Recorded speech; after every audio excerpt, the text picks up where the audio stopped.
Bien-aimés dans le Christ, que la grâce de Jésus-Christ notre Seigneur, l'amour de Dieu le Père et la puissance du Saint-Esprit descendent maintenant sur nous pour nous aider à méditer cette parole afin qu'elle puisse porter du fruit dans notre vie pour la plus grande gloire de Dieu et le salut de nos âmes. En ce dimanche du baptême du Seigneur, j'aimerais méditer avec vous l'évangile de Jésus-Christ selon saint Matthieu, au chapitre 3, du verset 13 au verset 17. Alors paraît Jésus. Il était venu de Galilée jusqu'au Jourdain auprès de Jean pour être baptisé par lui. Jean voulait l'empêcher et disait : « C'est moi qui ai besoin d'être baptisé par toi, et c'est toi qui viens à moi ?» Mais Jésus lui répondit : « Laisse faire pour le moment, car il convient que nous accomplissions ainsi toute justice. » Alors Jean le laisse faire. Dès que Jésus fut baptisé, il remonta de l'eau, et voici que les cieux s'ouvrirent. Il vit l'Esprit de Dieu descendre comme une colombe et venir sur lui. Et des cieux, une voix disait : « Celui-ci est mon Fils bien-aimé, en qui je trouve ma joie. » Bien-aimés dans le Christ, aujourd'hui nous célébrons le baptême de Jésus dans les eaux du Jourdain par Jean-Baptiste. Ce baptême sera le premier dévoilement aux yeux de tous de ce qu'il est réellement.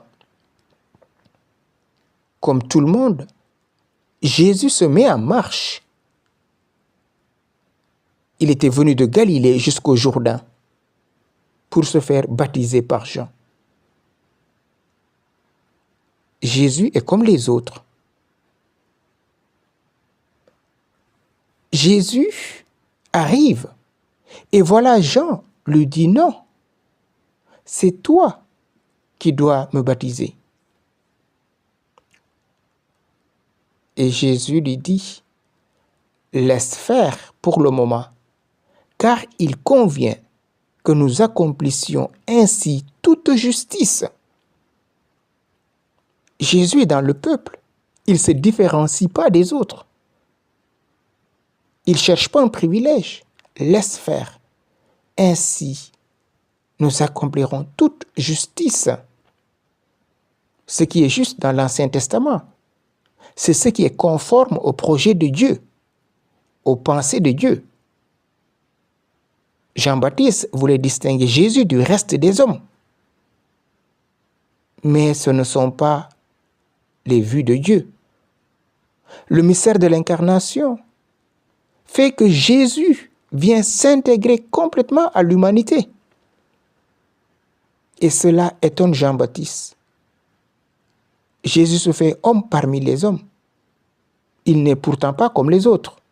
Lui, le non-pécheur, il va prendre la tête des pécheurs. Finalement, Jean accepte de faire. Et quand Jésus sort des eaux, la voix s'est fait entendre. « Celui-ci est mon Fils bien-aimé, en qui je trouve ma joie. » Oui, frères et sœurs, pour percevoir la richesse de cette phrase, apparemment c'est simple. Essayons de voir ce que cela peut signifier. Celui-ci est mon Fils désigne aussitôt Jésus comme le Messie roi que la majorité des Juifs attendaient en Israël.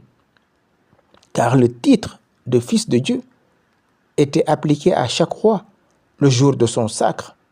« Tu es mon Fils, aujourd'hui je t'ai engendré », nous rappelle le second livre de Samuel, chapitre 7, verset 14. Attribuer ce titre de Fils de Dieu à Jésus, fils du charpentier de Nazareth, C'est donc proclamer que malgré tout, toutes les apparences, le vrai roi Messie qu'on attendait, c'est lui. Tu es mon fils, moi aujourd'hui je t'ai engendré. Celui qui était Dieu, engendré par lui avant les siècles. Le Père dit qu'il est engendré aujourd'hui.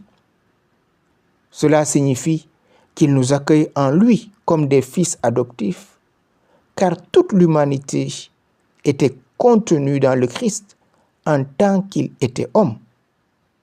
En ce sens, on dit que le Père, alors que son Fils possédait déjà son esprit, le lui donne de nouveau, de telle sorte que nous soyons gratifiés de l'esprit en lui. C'est pour cela qu'il vient en aide au fils d'Abraham. Ce n'est donc pas pour lui-même que le Fils unique a reçu le Saint-Esprit, car l'Esprit est à lui, en lui et par lui, comme nous l'avons déjà dit. Oui, Jésus est le Fils bien-aimé du Père, et la voix continue, en qui je trouve ma joie. Cette expression est la reprise d'une prophétie du livre d'Isaïe, qui disait de la part de Dieu, « Voici mon serviteur que je soutiens, mon élu qui a toute ma faveur. J'ai fait reposer sur lui mon esprit. » Et la suite du texte annonçait la mission de ce serviteur. C'est exactement celle du Messie. Oui, le roi Messie.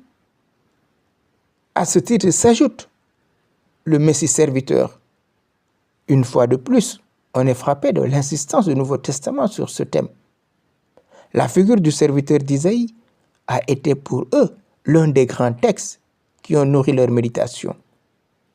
Jésus est le serviteur.